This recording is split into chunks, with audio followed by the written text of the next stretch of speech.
Good morning বন্ধুরা, welcome to it with Sudip চ্যানেলে আপনাদের সবাইকে জানাই স্বাগতম। তো আজকে সকাল সকাল চলে এসেছিলাম চৌরাস্তার মোড়ে এই দিদার কচুরি খেতে।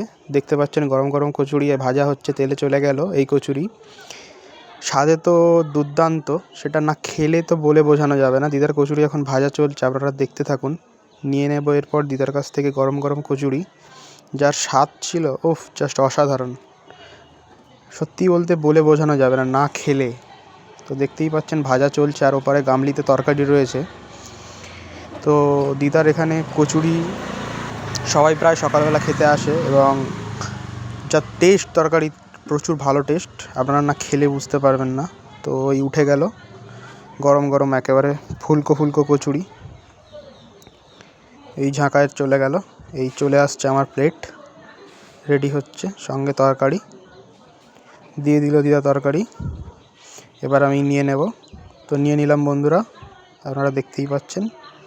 চলুন দেখা হচ্ছে পরের ভিডিওতে।